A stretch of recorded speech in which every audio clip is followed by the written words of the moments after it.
미국과 한국, 세계 각지역에서 오늘의 미국 듣고 계신 여러분 안녕하십니까? 강예신입니다.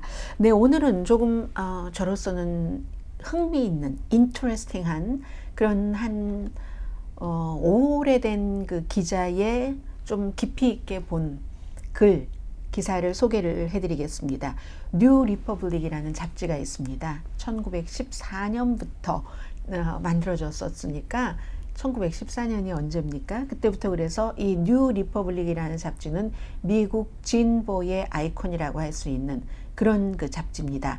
이 잡지의 기자인데 이분은 그 월터 샤피로라고 예전에 그 지미 카터 전 대통령의 연설문을 작성했었던 분이고, 그러니까 정치도 많이 보셨고 나이도 많고 하신 분이죠. 제가 왜 이분의 글을 소개를 해드리는가?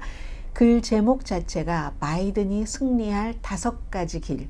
이분은 이제 바이든이 승리를 할 수 있다는 거예요. 제가 왜 이 기사를 또 선택을 했는가 하면은 요즘에 오늘의 미국에서도 무척 많이, 오늘 아침 방송에서도 이미 트럼프 전 대통령이 굉장히 유리한 고지에 있다.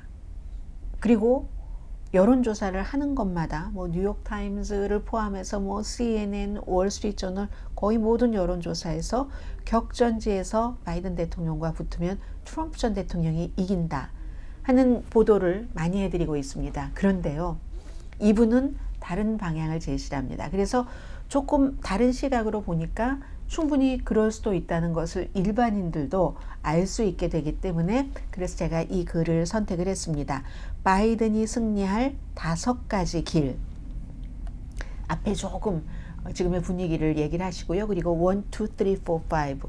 어떻게 바이든이 승리를 할 것인가, 또 승리를 할 가능성이 높다는 데 무게를 두고 쓴 뉴 리퍼블릭이라는 정치 커멘트를 많이 쓰는 정치 커멘테이터들이나 아니면 좀 트렌디한 예술이라든가 문화, 그런 그 커멘터리 잡지입니다. 여론조사가 나쁘다는 것을 인정을 합니다. 그런데 기본적으로는요, 아직 시간이 있다. 그리고 바이든 대통령은 선거 캠페인을 시작하지도 않았는데 트럼프 전 대통령도 본격적으로, 바이든도 본격적으로 선거 캠페인을 시작하면 이게 왜 바이든에게 유리한가 하는 것을 잘 설명을 해줍니다. 기본적으로 여론조사는 나쁘지만 전환할 시간이 있고, 현대 기억에서 백악관과 상원을 장악하고 있는 당이 이렇게 걱정스러워한 적이 없다. 지금 민주당이잖아요. 상원 다수당, 그리고 백악관, 대통령, 그렇게 우울해 보인 적이 없었는데 민주당이 3년 연속 그런 그 대선에서 뭐 패배를 했었던, 3년이 아니라 3번 연속 대선에서 압도적인 패배를 당했었던 1980년대 분위기도 다시 행복한 날이 찾아올 거야 이랬는데, 지금은 기본적으로 다수당인데도 민주당이 그렇지 않다는 겁니다. 그 감정의 대부분은 트럼프 전 대통령이 백악관을 다시 차지할 수 있을 것 같아, 재선될 것 같아, 그 공포에서부터 비롯된다고 얘기를 합니다. 그리고 이번에 뭐 많은 매체에서 뭐 영국의 이코노미스트부터 파이낸셜 타임즈, 뉴욕 타임즈, 워싱턴 포스트, 거의 모든, 애틀란틱까지 잡지, 모든 세계에서 존중받는 그런 매체는 트럼프의 임기 2기는 대단하게 공포적이 될 것이다. 그냥 말로만 그러는 게 아니라 본인의 말을 잘 듣는 하수인, 이건 코드가 맞는 사람을 장관에 임명한다 하는 거랑 좀 다른 겁니다. 무조건적인 복종을 최우선으로 해서 그 자리에 매달려 있는 하수인과 같은, 그런 데 둘러싸여 있으면 독재 비슷한 그런 행위를 할 때 유능하게 되겠죠. 그런 뜻을 또 트럼프 전 대통령이 지금 많이 지난 주말에도 독재에 관해서 언급한 게 있고 하니까, 그러니까 이제 민주당은 더 공포스럽다 이런 얘기입니다. 그리고 요즘은 트럼프 전 대통령이 밖에 나올 때마다 저 사람 데리고 나가서 총살시켜라 뭐 이렇게 말할 것 같은, 무슨 좀도덕에 대해서도 누구에 대해서도 굉장히 엄하게 벌을 한다 하는, 또 실제로 그런 권한을 갖고 싶어 한다 하는 분위기를 지금 많이 인상을 주고 있잖아요. 그래서 2024년도에는 미국에서 그런 일이 일어날 수 있습니다. 필리핀에서 대통령이 뭐 마약 사범을 몇천 명을 살해한다던가 이런 것과 똑같이 그런 공포심이 있다는 얘기입니다. 그런데 지금 지난달에 있었던 여론조사에서 전국적인 여론조사 21개 가운데서 16개 트럼프가 바이든을 앞섰다고 얘기를 합니다. 그런데 가장 또 살펴보면 문제는 거의 바이든 대통령의 나이에서 비롯되는 것이고, 그렇지 않으면 흑인 유권자들의 지지가 줄어들고 젊은 유권자들의 여러 가지 불만, 또 경제에 대한 그냥 막연한, 경제가 괜찮아도 막연한 두려움, 이런 것 때문이라고 얘기를 합니다. 그런데요, 대선을 지금 11개월 앞두고 있습니다. 그 11개월 앞두고 여론조사를 한 것은 눈을 가리고, 아무리 그 활을 잘 쏘는 궁수라도 눈을 완전히 가리고 쏘라고 하면은 정확한 관역에 맞추기가 힘들잖아요. 지금의 여론조사 결과는 눈을 가린 궁수의 활쏘기에 비유를 합니다. ABC 여론조사 분석가 엘리어트 모리스 씨, 솔직히 말해서 지금 나오고 있는 여론조사로는 선거를 예측할 수 없습니다. 심지어 예비선거가 치러지고 있는 동안에 나오는 여론조사 결과로도 본선거 결과를 예측하기 어렵다고도 얘기합니다. 물론 지금 극좌와 극우로 미국의 정치적인 분위기가 양극화되고 있기 때문에 이런 양극화되는 데서는 좀 예측이 가능하기도 합니다. 그러나 그래도 너무 이르고, 또 하나는 트럼프 전 대통령이 지금은 요즘은 텔레비전에서 박스에서조차도 그가 어디 가서 선거 유세하면 다 보여주지 않거든요. 그런데 그가 공화당의 후보가 되고 나서 선거 유세할 때는 보여줘야 되잖아요. 그땐 사람들이 보면 볼수록 질리고 과거를 회상한다 하는 겁니다. 어차피 선거의 결과는 스윙 스테이트에서 마음을 정하지 않은 극좌도 극우도 아닌 중도층이 결정을 하니까. 확신에 차서 지금 텔레비전에 나와서 패널들이 이렇다 저렇다 이럴 거야 저럴 거야 얘기를 하고 있지만, 지금 현 단계에서는 2024년도 선거 결과를 알 수 없다는 진실을 저 패널들은 얘기하지 않는다라고 지적을 합니다. 그리고 선거가 다음 주 화요일에 치러지는 것도 아니고 아직 기간이 많이 남았다라는 얘기입니다. 그래서 실제로 바이든 대통령은 나는 아직 전투를 시작하지 않았다라고 선언을 한 18세기의 해군 영웅 존 폴 존스에게 영감을 얻을 수 있다. 결국은 이분이 영국 함대를 무찌르고 이겼으니까는요.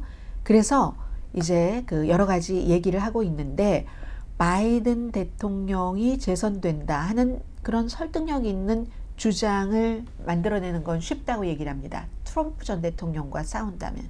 니키 헤일리와 싸울 때는 오히려 어렵다고 얘기합니다. 그래서 사실은 공화당이 그 트럼프를 좀 버리고 당을 우선한다면 니키 헤일리 같은 사람을 사실은 그 후보로 뽑아야지 되는 게 맞지만, 지금 분위기로는 전혀 그럴 것 같지 않거든요. 그래서 어쨌든 앞에 얘기를 하는 5가지가 2024년도 선거를 예상할 수 있는 것이니까, 뉴질랜드로 이사 간다는 그 막 구글링 하시기 전에 트럼프가 되면 난 미국에서 못 살겠어 하고 뉴질랜드로 이민 가야지 하는 방법을 찾으시기 전에 이분이 얘기하는 5가지를 들어봐라 하는 지적입니다. 월터 샤피로 씨입니다. 지금부터 넘버 1입니다. 넘버 1은 비밀 소스, 비밀 병기. 바이든 재선 캠페인의 지금 테스트, 그런 단계인데 효과적인 메시지가 무엇일까? 이걸 연구하는 것은 내년 봄까지 간다는 겁니다. 물론 1월 달에 아이오와와 뉴햄프셔에서 예비선거가 치러지지만 봄까지, 그게 이제 1월, 2월이죠. 계속될 것이라고 얘기를 하죠. 바이드노믹스는 바이든이 뭐 경제를 이렇게 해서 잘했어요 하는, 이거는 너무 실패했다. 이분은 일론 머스크의 트위터를 인수하고 이름을 X로 바꾸고 사람을 해고하고 한 그 트위터의 실패만큼 극적으로 실패를 했다고 인정을 합니다. 그런데 아직 정비할 시간이 남아있다는 겁니다. 민주당의 거의 모든 사람들, 그리고 이제 민주당이 아닌 공화당도 아닌 뭐 좀 자유주의적인 전문가라고 할까요? 그런 분들은 바이든이 이걸 이렇게 해야지 돼 하고 각자의 많은 이론을 제시하는데, 그 이론과 이론 사이에 모순도 있다고 얘기를 합니다. 예를 들어서 바이든이 지금 블루 칼러가 예전에 이제 트럼프 전 대통령에게 막 열광을 했었잖아요. 그 블루 칼러가 경제적으로 뭔가 불만을 갖고 있기 때문에 좌파로 돌아야지 된다. 바이든의 색깔은 중도입니다. 그래서 지난번에도 당선됐던 거고, 버니 샌더스가 너무 왼쪽이니까 버니 샌더스로는 트럼프를 이기기 어렵겠다 해서. 그런데 누구는 노동계층이 화가 나 있어 하니까 좌측으로 가야지 된다고 하고, 누구는 국경 안보, 범죄에 대해서는 조금 중간으로 와야지 돼. 이런저런 얘기를 하는데, 아마도 빌 클린턴 전 대통령이라면 그런 여러 가지를 잘 섞어서 해낼 수 있을지 모르지만, 바이든 대통령은 그 설득력에 있어서는 빌 클린턴보다 떨어집니다. 그렇기 때문에 오히려 재선되는데 가장 중요한 한두 가지 이슈를 딱 선택을 하는 것이 현명할 것이다 라고 얘기를 하는데, 그 한두 가지에 대한 답은 민주주의를 제일 앞에 가지고 가야지 된다는 겁니다. 트럼프 전 대통령은 민주주의에 위협이 된다고 캠페인에 초점을 맞추는 것을 얘기를 하죠. 더군다나 2026년이 되면은 미국이 독립 그 선언서에 서명을 한 지 250년이 되는 때인데, 그야말로 요즘 많은 세계적인 매체에서 지적을 하는 것처럼 트럼프 전 대통령이 재선되면 헌법을 무시하고 본인이 원하는 쪽으로 갈 수 있다 하는 것을 선거 캠페인에서 딱 두 사람이 맞붙어서 싸울 때는, 그런 대통령을 원하십니까? 해야지 된다는 겁니다. 그리고 바이든 대통령은 아직 캠페인 시작 관문도 떠나지 않은 거죠. 요즘 여기저기 다니고 여러 가지를 홍보하지만 본격적인 캠페인 그 문을 확 열지는 않았다는 것, 이런 것을 얘기를 하고 있습니다. 그리고 이제 두 번째는 계속해서 이제 뭔가 그 공화당 쪽에서 선물이 나온다는 얘기입니다. 수십 년 동안 공화당이 얘기를 했었던 것이 낙태를 전국적으로 금지하는 것, 이런 걸 해주는 대통령이 있으면 좋겠다. 누가 원했을까요? 복음주의 기독교인들이. 그래서 복음주의 기독교인들이, 심지어 트럼프 전 대통령이 너무 부자에게 세금을 엄청나게 깎아줘도 that's okay, 낙태만 불법으로 한다면, 이렇게 서로 하나씩 주고받았다라는 것을 얘기를 하고 있거든요. 그런데 그 자체가 공화당의 굉장한 정치적인 오류가 됐다 하는 것이 최근에도 증명이 되는데, 보통 이제 커다란 이런 이벤트는 시간이 지나면서 조금 약화되는데, 연방 대법원에서 낙태를 주에서 알아서 하세요. 그리고 6주일 이후에는 금지, 이런 주가 많이 늘어나니까, 그러니까 사람들이 생각했던 것보다 낙태 권리를 지켜야지. 그리고 정부가 왜 아이를 임신하고 아이를 출산하고 키우는 이런 것을 이래라 저래라 하지 하면서, 지난달에 오하이오주에서도 주민들이 주의 헌법을 수정해서 낙태 권리를 보호하는 안을 통과시켰잖아요. 오하이오주 트럼프 전 대통령이 이긴 주입니다. 그리고 14%포인트 차이로 이것을 통과시켰고, 심지어는 트럼프 잘못하면 니키 헤일리도 아닐 때 대안이 될 수도 있어 라고 생각했던 아주 인기가 있는 버지니아주의 글렌 용킨 주지사도, 이 사람은 좀 온건하니까 15주일 이상이 되면 낙태를 금지하는 이거를 어떻게 해보려고 막 거기에 대한 운동을 많이 했는데 완전히 패배했잖아요. 그래서 쏙 들어갔죠. 그가 나중에라도 후보가 될 수 있나 하는 것까지 쏙 들어갔다는 궁지에 몰린 거죠. 그래서 2024년도 트럼프 전 대통령이 딱 공화당의 후보가 되고 나서는 피해 보려고 해도 낙태 이슈에서 피할 수가 없다는 겁니다. 이걸 민주당이 딱 그걸 이제 그렇게 지금 오늘날 낙태를 금지해야지 돼요 하는 이 상황이 온 것은 트럼프가 임명한 3명의 보수적인 에미 코니 베르스 포함을 해서, 브렛 캐버나우를 포함을 해서 그런 연방 대법관 때문에 그렇다 하는 것을 민주당이 사람들에게 확인을 시켜줘야지 된다는 겁니다. 만약에 공화당이 대통령 백악관에 들어오고 상원 하원에서 어느 한쪽이라도 공화당이, 지금 이제 하원이 공화당의 다수당이고 상원이 민주당이 다수당인데, 이렇게 이제 뭔가가 유지가 되고 하면은, 그러면 낙태 권리를 더 철저하게 무시당할 수도 있다 하는 이런 전국적인 낙태 금지, 추진하겠다는 공화당 후보들이 많이 있었잖아요. 이 점을 물고 늘어져야 된다. 바이든 대통령은. 그리고 론 디센티스와 같은 플로리다 주지사와 같은 이런 사람들이 계속 낙태는 안 돼.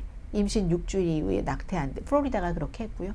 이런 사람들이 주목을 받는 한 이 낙태 이슈는 2024년도 내내 헤드라인에 등장하고 많은 주에서 계속 지금 투표를 하고 있잖아요.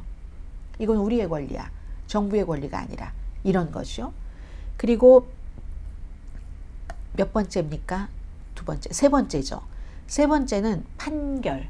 이게 가장 까다로운 점이죠. 트럼프 전 대통령의 판결. 여러 가지인데 뭐 예비선거 끝날 때까지 거의 뭐 판결이 나오지 않을 것들이 많고 하는데 특히 2020년 선거를 전복시키려고 한 그 트럼프 전 대통령 형사 기소된 이런 케이스가 3월 달에 이제 재판에 회부가 될 예정인데 조지아주 거요. 조지아주가 재판 시작일을 뭐 8월 5일 정도로 하자면 그 전에 배심원 선정하고 이게 어떻게 될지 모르겠어요. 이게 피고인 트럼프를 위해서 좋을 것인지 나쁠 것인지 참 애매모호하다. 지난주에 애틀란타 저널 그 컨스티튜션도 그런 지적을 했습니다. 여론조사에서는 이런 여론조사도 나오고 저런 여론조사도 나옵니다. 만약에 트럼프가 유죄 판결을 받거나 작은 것에서 하나라도 받을 수 있는 가능성이 있다면 2024년도 그런 사람을 대통령으로 뽑느냐 하는 것에 대해서 지속적으로 여론조사를 합니다. 그런데요, 뉴네이션 여론조사에 따르면 무소속의 34%, 공화당의 17%가 유죄 판결이 투표 선택에 영향을 미칠 것이다. 유죄 판결까지는 안 나오더라도 유죄가 나올 수도 있어 하는 그런 것들도 있잖아요. 그런데 월스트리트저널 조사에 따르면 선거날에 중죄로 유죄 판결을 받았다 할지라도 유권자들은 바이든을 1%만 더 찍는다는 거예요. 그 이슈에 대해서는. 지금 그런 얘기. 뉴욕타임스와 시에나 칼리지의 11월 초 여론조사. 이때부터 트럼프가 경합주에서 바이든을 앞선다 하는 게 나온 거죠. 그게 진보 매체에서부터 나왔습니다. 뉴욕타임스에서부터. 6개 그 스윙 스테이트 가운데 5개 주에서 트럼프가 바이든을 앞서서 아주 깜짝 놀랐잖아요. 네바다에서만 뭐 바이든이 1%인가 앞서갔었잖아요. 그런데 여기서는요, 만약에 트럼프 전 대통령이 유죄 판결을 받고 형을 선고받는다면 애리조나, 조지아, 미시간, 네바다, 펜실베니아, 위스콘신 전체 유권자의 약 6%가 그 이후로 바이든에게 투표를 할 거라고 얘기를 했습니다. 6%면요. 대선에서는 6% 차이 같은 건 안 납니다. 아주 작은 차이로 당선이 되기 때문에. 물론 유권자의 미래의 행동에 대해서 예측한다는 것은 신뢰할 만한 변수는 아니라는 것도 있지만, 그렇지만 또 트럼프가 유죄 판결에 거의 가까워져도 항상 지금 해오는 것처럼 마녀 사냥, 바이든의 음모 이런 비명을 저지르면서 공화당 지지자들을 속이고 계속 그걸 가지고 갈 수도 있습니다. 그런데요, 위스콘신이나 애리조나주의 스윙 스테이트가 나는 바이든 쪽으로 기울고 있다. 이렇게 얘기를 하면 이제 그게 좀 달라질 수 있다는 그런 거고요. 판결이었어요. 네 번째, 최악의 적은 트럼프에게 항상 트럼프 전 대통령이잖아요. 바이든 시대에 이분이 얘기하시기를 바이든 시대에 가장 조금 과장해서 기쁨이라고 표현하자면 날마다 트럼프 전 대통령을 텔레비전에서 봐야지 되는 그 강요를 받지 않는 것. 지금도 제가 트럼프 전 대통령에 대해서 보도를 하면 어떤 분은 그거 하지 마세요 라고 얘기를 하는데 뉴스의 가치가 있기 때문에 하는 거고요.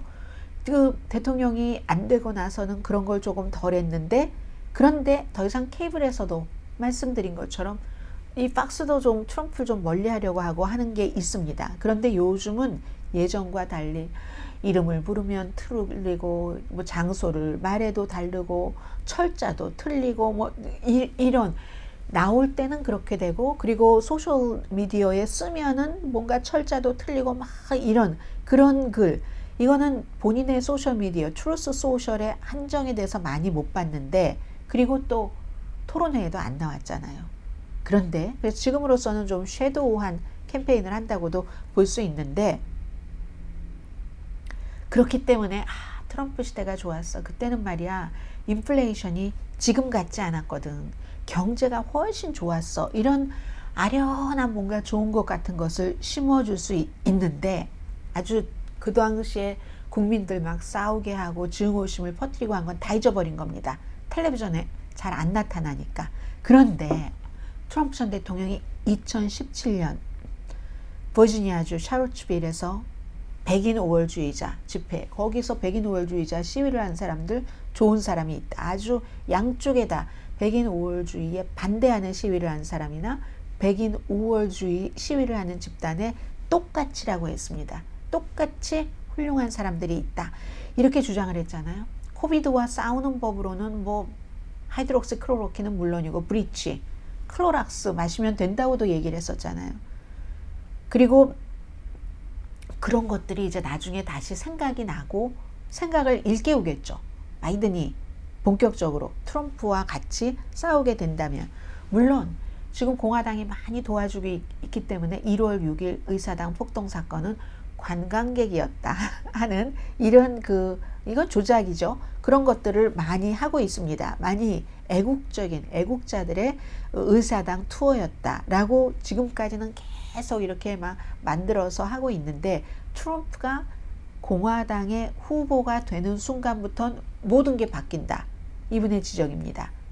갑자기 지금까지도 그때까지도 결정을 내리지 못한 유권자는 야, 트럼프가 뭐 어디 놀이공원에 가면 유령의 집 거기 안에 들어있는 그 무슨 뭐 그 회전문보다도 더 불안정해 하는 것을 다시 상기를 한다는 거죠. 그렇게 되면 유권자들은 너무 저 사람 변덕스러웠지. 저런 기질의 사람이 다시 또 대통령이 돼서 또 핵단추를 우리가 맡겨야 돼? 전에 했었던 그 얘기를 트럼프가 중앙 무대로 돌아오면 다시 스윙 스테이트의 스윙 유권자들이 생각을 하게 된다는 겁니다. 그리고 그때부터 이렇게 신경을 쓰고 보면 그의 소셜미디어에 쓰는 글 같은 것들이 더 독해지고, 저는 요즘 그런 걸 보거든요. 말도 엄청 독해지고 더 이상해졌다는 것을 알아차린다는 겁니다. 트럼프는 트럼프가 적이라는 거고요. 마지막으로는 바이든 대통령은 그냥 계속 앞서서 나가면 된다는 겁니다. 실제로 인플레이션도 많이 줄어들었고 가솔린 값도 내려가고 있습니다. 일자리는 여전히 건전한 상태의 강세이고, 가자지구도 지금은 젊은이들이 엄청나게 바이든 대통령에게 불만을 표하지만 그 젊은이 불만보다는 이스라엘을 지지하는 바이든이 좋아라고 그 분야에 대해서 생각하는 사람도 많고, 시간이 지나면 어느 정도 가자가 지금보단 나아지겠죠.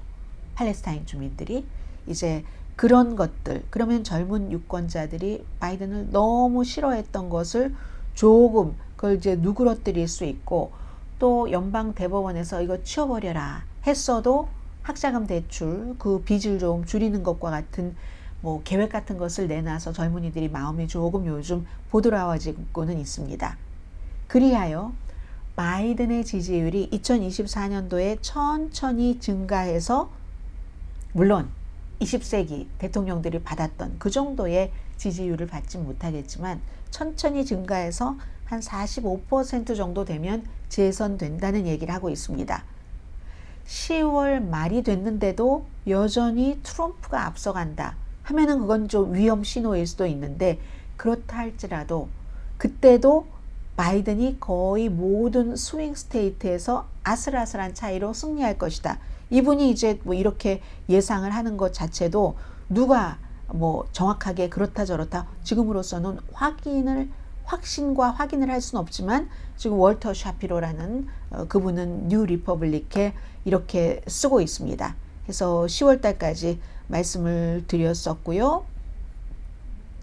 자, 그리하여 바이든이 민주주의를 강조를 해야지 되고, 이제 점점 상황이 나아진다는 것, 5번째, 4번째는 트럼프가 스스로가 최대의 적이라는 것, 3번째는 트럼프의 판결에 관련된 여러 가지 불안정성, 낙태 등의 공화당과 연방 대법원에서 주는 선물, 그리고 첫 번째는 비밀 소스, 여러 가지 시간 같은 것들이 많다 하는 이러한 것들이 뉴 리퍼블릭이라는 1914년부터 창간이 된 많은 사람들이 읽는 잡지, 특히 이 잡지는 진보가 읽는다는 것 말씀드리고요. 월터 샤피로라는 여러 매체에서 기자를 많이 했어요. USA 투데이에서도 했고 뉴스윅에서도 했던가요. 그리고 대통령의 그런 연설문 작성자였던 월터 샤피로 씨. 여론조사는 나쁘지만 전환할 시간이 충분히 있다. 트럼프는 등장하면 등장할수록 손해를 본다. 바이든이 이기는 승리할 5가지 길에 대해서 소개를 해드렸습니다. 내일 오늘의 미국 정규방송 시간에 뵙겠습니다. 강혜신이었습니다.